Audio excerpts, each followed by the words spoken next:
I'm sorry, Mr. Kane, but that sounds exactly like what Hitler or Idi Amin or Pol Pot or any fascist or Nazi would say. It just doesn't seem like it makes any sense.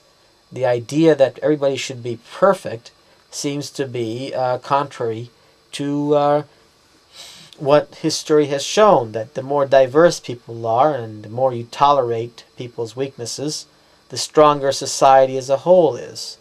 What do you have to say to that? Excuse me, are you saying that having weaker societies makes societies stronger? I don't see it that way. The problem is, the reason we have so many wars is because we have so many idiots in the world and we have so many people who are weak. And if they weren't around, we wouldn't have wars. So in a sense, Mr. Kane, what you're saying is, if you had the ability to do it right away, you would exterminate the majority of people in the world. Is that what you're saying? Well, I wouldn't do that, because that's unethical. But if the world does it to itself, I'm more than happy to give it a little help in that direction, but I certainly wouldn't do it myself. I'm sorry, Mr. Kane, I don't see the difference. If you're controlling so much of the mass media and the public perception by not telling it the truth, by denying it access to the truth, by giving it false information, and therefore by pushing societies towards war, aren't you doing the same thing as basically killing people? No. People are killing people, not me. I simply am preventing them from becoming too informed about what's going on. If I let them become informed about what's going on, they're likely to make trouble. And you wouldn't want that now, would you? You want a world which is stable, a world that gives an opportunity for those of humanity who deserve to live to create the technologies that will eventually liberate all mankind from poverty, and then there won't be any need for wars. So that's what I'm all about.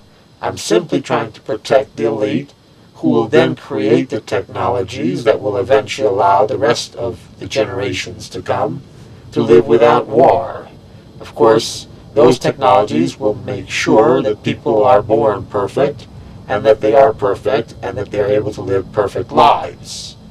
But the way it is right now, the world is just too imperfect. And I think that what I'm doing is the right thing. And what you are suggesting is that I shouldn't do this, that I should let the newspapers and television stations and radio stations inform the public about what is really going on in the world, about all the corruption and all the opportunism, and about the fact that a small number of elite people run the world and control things. Well, if the people knew that, they would make a lot of trouble. So that's what I have to say about that. But Mr. Kane, right now in this interview, you're actually admitting something that your media otherwise wouldn't say, and you're doing it right now. And I'm part of the minority media that is asking you that question. Aren't you concerned that you're now revealing the truth about what you're up to? No, because nobody will believe you anyway. Nobody's going to believe that this is really me, and that what I'm saying is true. People don't care. People are too stupid. So no matter what you do, it's hopeless. For you. For us, it's fine.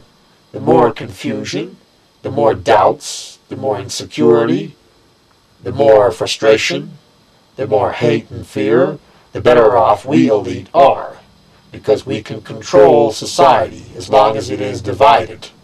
But if society is not confused, it's not afraid, it's not fearful, then we cannot control it, and then it takes control.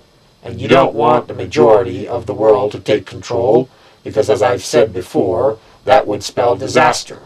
What would people do? Well, people would, for example, destroy our beautiful museums and beautiful institutions of governments, and they would have in its place chaos and anarchy and destruction. Democracy, in a real sense, doesn't really work, except for the democracy of the elite, or as I would say, what I would probably say, plutocracy. I don't believe in absolute democracy. I believe in democratic plutocracy, where the more money you have, the more right you have to speak out about what society should and should not do. It should not be the poor and the weak and the idiotic majority who tell the world what to do. It should be people like us who are better than the rest of humanity. And that's why I'm justified. But again, back to your question, by saying this, am I not revealing my own agenda when I just said that I don't want people to know about it?